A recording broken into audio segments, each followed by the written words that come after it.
Today I want to talk about farm equipment practices that just make sense, or dollars.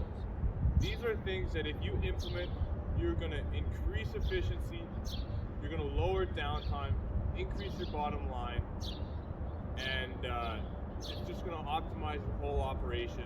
And these are things that I've seen from personal experiences on the farm. So these are going to be, getting equipment all either the same or from the same manufacturer that have similar procedures and filters and that sort of thing. So I have grown up on the farm. I have seen things where we'll have all our combines are the exact same, and that works well. On the other hand, we've had 4 tandems trucks and they're all different, and that doesn't. After growing up and finishing high school, I went to be an automotive technician. I like working on things and repairing things. That wasn't for me because I didn't want to be in a shop every day. I like being on the farm. Things change with the seasons. But now back on the farm and being in charge of the equipment and maintenance and having a real mind for equipment and procedures, these are things that they can really help you out on your operation to make everything work better throughout the season. When it comes to equipment and farming in general, I do not play favorites. I don't have a favorite manufacturer. I'm not die hard for deer and I have to get deer. I look for the deals and equipment that I think is reliable and good. And so,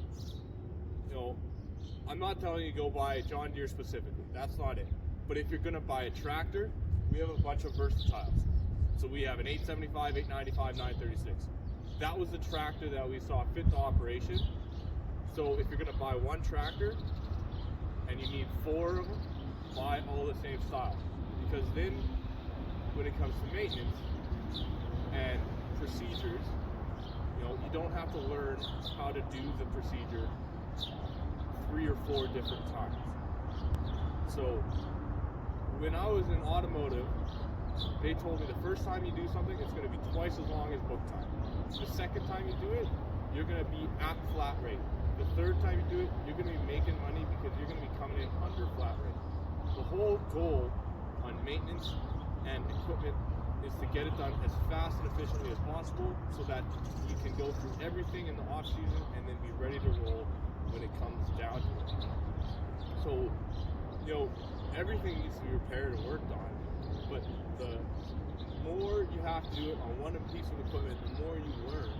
So why would you want to do it on 4 different pieces of equipment that are different that fill the same role? Having all the same combines because we needed multiples is where I really seen that having the same for everything really pays off. Because when it comes to pre-season maintenance, you just line them up and you got the same task in every single one. When it comes to ordering filters, I order a full set and I just multiply it by the amount of combines I have. And then when it comes into the field and if you're having issues, we'll be going, and if you need to troubleshoot something and all you worked on for combines is the TRs, then you know how to tack that better than if you have 3 different combines in the field because they were such a good deal. How could you pass them up? So one thing that's really nice is I will always order filters, but I always will keep filters on hand and in stock because you never know whether you have a fuel filter plug or you have something go like hydraulics and you need to change the filter. So it increases your efficiency and reduces downtime to have those filters on hand, but you don't want to have to buy 4 sets of different filters. So then you just get the same piece of equipment and it just helps so much. I'm sure there's some of you watching this video thinking this guy's nuts. There's just no way you can make it all work with the same sort of equipment. And I know that there's going to be certain roles where you're just going to have to get a different piece of equipment. So take us for example, we bought a 2-track tractor. So that's a new lineup of equipment that we're going to have to start getting and working on that, but now we bought a second 2-track. It's not the exact same, but it's the same manufacturer and the same sort of year, where a lot of the procedures are the same on each tractor, even though they're different. So we have a 765C and an 865B. Different engine, but the undercarriage is not the same, but the procedures all work the same. So just, if you're looking at equipment and trying to optimize and, be as efficient as possible, it doesn't always have to be the exact same, but as long as you try and get something that you either have experience with for this, like where the procedures are going to be the same for my 765 and my 865, even though they're not the same tractor, that helps. Or, for example, if you're getting a newer series, maybe some of the procedures are different, but the engines are the same, or take the same filters, that helps as well. So there's definitely ways that, it doesn't have to be cookie cutter the same, but you can still take these steps that will increase your bottom line, decrease downtime, and improve your efficiency, whether it's out in the field or doing maintenance in the off season. These are all things that you have to think about when you're getting equipment. Another thing about having all the same pieces of equipment, these TR96s, they're not worth a lot. They are worth more in parts than they would be if we were to sell them as a complete running unit. So when we upgraded to another combine, we didn't sell one, we just took it out of rotation and used it for parts. That was huge. And now a lot of guys, they're going to want to buy newer and not have to do as much maintenance and pay more in depreciation. That's fine, that's totally good, and I agree with it. That's why I bought this Claus 595R. But that is just another benefit on older equipment that you can, save some money and help yourself out and have parts on hand.